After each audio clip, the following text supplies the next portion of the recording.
YCP అధ్యక్షుడు ధైర్యంగా సామాజిక సమీకరణాలను పక్కన పెట్టి తన మనిషికి చిత్తూరు అసెంబ్లీ టికెట్ను కేటాయించారు. సదరి అభ్యర్థి ప్రచారం కూడా మొదలుపెట్టుకున్నారు. అయితే టీడీపీలో అభ్యర్థిపై కసరత్తే జరుగుతున్నట్లు కనిపించడం లేదు. కనీసం పార్టీ కార్యక్రమాలతో ముందుకు పోవాలనే నాయకులను కూడా ఎంకరేజ్ చేయటం లేదన్న విమర్శలు ఉన్నాయి. దాంతో చిత్తూరులో టీడీపీకి అభ్యర్థి దొరకటం లేదని, అందుకే ఆ నియోజకవర్గాన్ని జనసేనకు కేటాయిస్తారన్న ప్రచారం మొదలైంది.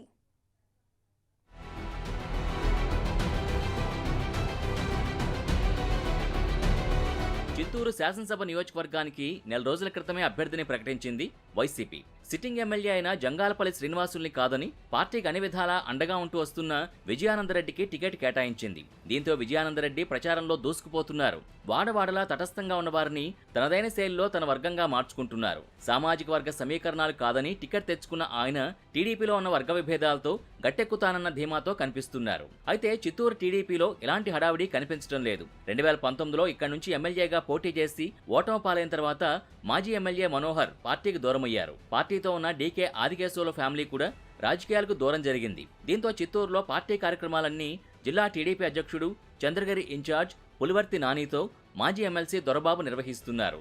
అయితే వీరు పూర్తి సమయం కేటాయించకపోవడంతో పాటు స్థానికంగా గ్రూపులు పెరిగిపోవడంతో టీడీపీ శ్రేణుల్లో అయోమయం కనిపిస్తోంది. చివరికి లోకేష్ పాదయాత్ర సైతం చిత్తూరు నగరంలో పెద్దగా సక్సెస్ కాలేదు. దాంతో పార్టీ సీరియస్ అయి నగర కమిటీని రద్దు చేసి ఓ నాయకుడిని పార్టీ నుంచి సస్పెండ్ కూడా చేయాల్సి వచ్చింది.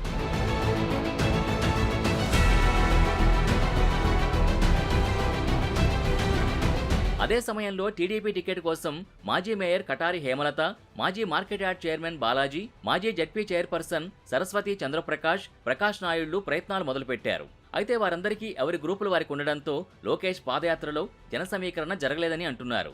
4 గ్రూపులుగా ఎవరి ఎజెండా వారు నడిపిస్తుండటంతో చిత్తూరులో పార్టీ కార్యక్రమాలు కూడా కుంటి నడకన నడుస్తున్నాయి. ఇదే సమయంలో చిత్తూరు నియోజకవర్గానికి చెందిన పారిశ్రామికవేత్త గురజాల జగన్మోహన్ టీడీపీలో ఎంటర్ అయ్యారు. తనకున్న ఆర్థిక వనరులతో వైసీపీ అభ్యర్థికి పోటీగా ప్రజలకు ఉచిత పంపిణీ కార్యక్రమం మొదలుపెట్టారు. తోపుడు బండ్ల పంపిణీ, సంక్రాంతి కానుకలు, క్రిస్మస్ గిఫ్టులు అంటూ హడావుడి మొదలుపెట్టారు. లోకేష్ యువగళం పాదయాత్ర ముగింపు సభకు ఇక్కడ నుంచి ప్రత్యేక రైళ్లు కూడా ఏర్పాటు చేశారు. తరచూ చంద్రబాబు, లోకేష్లకు టచ్లో ఉండే ప్రయత్నం చేస్తున్నారు. అలాగే బెంగళూరుకి చంద్రబాబు, లోకేష్ వెళ్లినప్పుడు వారికి స్వాగత సత్కారాలు చేస్తుంటారట ఈ బెంగళూరు ఇండస్ట్రియలిస్ట్.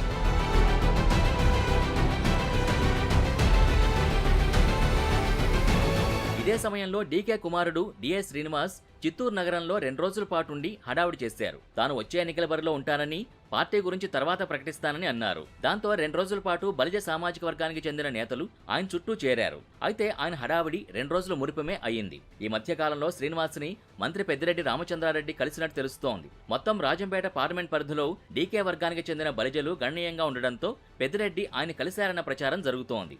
అదలా ఉంటే ఎన్నికలు సమీపిస్తున్నప్పటికీ టీడీపీలో అభ్యర్థి ఎవరన్న దానిపై క్లారిటీ లేకపోవడంతో తెలుగు తమ్ముళ్లు డీలా పడిపోతున్నారు. టీడీపీ అభ్యర్థిని తొందరగా ఖరారు చేయకపోతే క్షేత్రస్థాయి నాయకుల్ని విజయానందరెడ్డి సామధాన దండోపాయాలతో తన వైపు తిప్పుకుంటారని ఆందోళన వ్యక్తం చేస్తున్నారు. మరోవైపు జనసేన చిత్తూరు సీటు ఆశిస్తోందన్న ప్రచారం ఉంది. అయితే ఆ పార్టీ కూడా అక్కడ దీటైన నాయకుడు కనిపించడం లేదు. మొత్తం మీద చంద్రబాబు సొంత జిల్లాలో ఇలాంటి పరిస్థితి నిజంగా ఆశ్చర్యకరమే అంటున్నారు.